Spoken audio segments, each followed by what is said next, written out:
Hi everyone, welcome to join to learn. ಇವತ್ತಿನ ಒಂದು ಸೆಷನ್ನಲ್ಲಿ ಭೂಮಾಪಕರ ಹುದ್ದೆಗಳಿಗೆ ಅರ್ಜಿ ಸಲ್ಲಿಸೋಕೆ ಅವಧಿ ವಿಸ್ತರಣೆ ಈ ವಿಷಯದ ಕುರಿತು ಚರ್ಚೆ ಮಾಡೋಣ.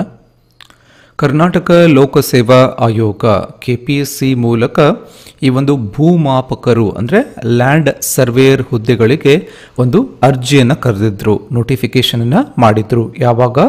29/2/2024 ಅಂದರೆ ಫೆಬ್ರವರಿ 29ರಂದು ಒಂದು ನೋಟಿಫಿಕೇಶನ್ನ ಮಾಡಿದ್ರು.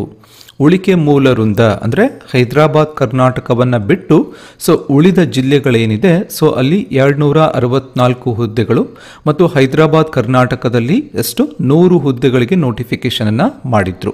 ತಮಗೆಲ್ಲರಿಗೂ ಗೊತ್ತಿದೆ ಆಲ್ರೆಡಿ. ಸುಮಾರು ಜನ ಅರ್ಜಿಯನ್ನು ಕೂಡ ಇದಕ್ಕೆ ಸಲ್ಲಿಸಿರ್ತೀರ. ಬಟ್ ತದನಂತರದಲ್ಲಿ ಮತ್ತೆ ಏನು ಮಾಡ್ತಾರೆ, ಈ ಒಂದು ನೋಟಿಫಿಕೇಶನ್ಗೆ 296 ಹುದ್ದೆಗಳು ನಾನ್ ಹೈದರಾಬಾದ್ ಕರ್ನಾಟಕದಲ್ಲಿ ಆ್ಯಡ್ ಮಾಡ್ತಾರೆ. ನಂತರದಲ್ಲಿ HKಯಲ್ಲಿ 90 ಹುದ್ದೆಗಳನ್ನು ಎಕ್ಸ್ಟ್ರಾ ಆ್ಯಡ್ ಮಾಡ್ತಾರೆ. ಟೋಟಲ್ ಆಗಿ ಅರೌಂಡ್ 750 ಒಂದು ಟೋಟಲ್ ಪೋಸ್ಟ್ಗಳು ಇಲ್ಲಿ ಆಗುತ್ತೆ ಟೋಟಲ್ ಆಗಿ. ಇಷ್ಟು ಹುದ್ದೆಗಳಿಗೆ ಆಲ್ರೆಡಿ ಅರ್ಜಿಯನ್ನು ಕರೆದಿದ್ರು. ಸುಮಾರು ಜನ ಅರ್ಜಿಯನ್ನು ಕೂಡ ಹಾಕಿರ್ತೀರ. ಬಟ್ ಇವಾಗ ಮೇನ್ ಪಾಯಿಂಟ್ ಏನಿದೆ ಅಂತಂದರೆ, ಇವಾಗ ಮತ್ತೆ ಅರ್ಜಿಯನ್ನು ಸಲ್ಲಿಸೋಕೆ ಎಕ್ಸ್ಟ್ರಾ ಒಂದು ಅವಕಾಶವನ್ನು ಕೊಡ್ತಾ ಇದ್ದಾರೆ. ಎಲ್ಲಿಯ ತನಕ ಅವಕಾಶವನ್ನು ಕೊಡ್ತಾ ಇದ್ದಾರೆ? ನವೆಂಬರ್ 25ರಿಂದ ಡಿಸೆಂಬರ್ 12ರವರೆಗೆ ಅರ್ಜಿಯನ್ನು ಸಲ್ಲಿಸೋಕೆ ಅವಕಾಶ ಇರುತ್ತೆ. ಯಾರಾದರೂ ಇನ್ನೂ ಕೂಡ ತಾವು ಅಪ್ಲಿಕೇಶನನ್ನು ಹಾಕಿರಲಿಲ್ಲ ಅಂತಂದರೆ ಮತ್ತೊಮ್ಮೆ ನಿಮಗೆ ಅವಕಾಶ ಇದೆ. ಏನಾದರೂ ಪ್ರೀವಿಯಸ್ಸಲ್ಲಿ ತಾವು ಮರ್ತಿದ್ರೆ ಇವಾಗ ಕೂಡ ತಾವು ಅರ್ಜಿಯನ್ನು ಸಲ್ಲಿಸ್ಬೋದು. ಎಲ್ಲಿ ಸಲ್ಲಿಸ್ಬೋದು ಅರ್ಜಿಯನ್ನು? KPSCಯ ಜಾಲತಾಣದಲ್ಲಿ ತಾವು ಅರ್ಜಿಯನ್ನು ಹಾಕಬೇಕಾಗತ್ತೆ. ಆನ್ಲೈನ್ ಮುಖಾಂತರ ಅರ್ಜಿಯನ್ನು ಸಲ್ಲಿಸ್ಬೋದು. ಯಾರು ಇದಕ್ಕೆ ಅರ್ಜಿ ಹಾಕ್ಬೋದು, ಯಾರು ಅಪ್ಲೈ ಮಾಡ್ಬೋದು ಅಂತಂದರೆ PUC ಆದಂಥವರು ಇಲ್ಲಿ ಅಪ್ಲೈ ಮಾಡುವಂತಹ ಅವಕಾಶ ಇರುತ್ತೆ. ಹಾಗೆ ಈವನ್ BE ಸಿವಿಲ್ ಮತ್ತು BE ಮೆಕ್ಯಾನಿಕಲ್ ಅವ್ರಿಗೂ ಕೂಡ ಇಲ್ಲಿ ಅವಕಾಶವನ್ನು ಕೊಟ್ಟಿರ್ತಾರೆ. ಒಂದು ಸಲ ಅಫಿಷಿಯಲ್ ನೋಟಿಫಿಕೇಶನನ್ನು ಕೂಡ ತಾವಿಲ್ಲಿ ಚೆಕ್ ಮಾಡ್ಬೋದು, KPSCಯ ಜಾಲತಾಣದಲ್ಲಿ ಇರುತ್ತೆ.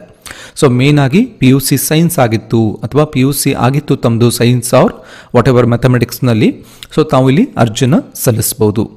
ಮುಖ್ಯವಾಗಿ ಡೇಟನ್ನು ನೆನಪಿನಲ್ಲಿ ಇಟ್ಕೋಬೇಕು. ನವೆಂಬರ್ 25ರಿಂದ ಮುಂದಿನ ತಿಂಗಳು ಡಿಸೆಂಬರ್ 9ನೇ ತಾರೀಕಿನವರೆಗೆ ಅರ್ಜಿಯನ್ನು ಸಲ್ಲಿಸೋಕೆ ಅವಕಾಶ ಇರುತ್ತೆ.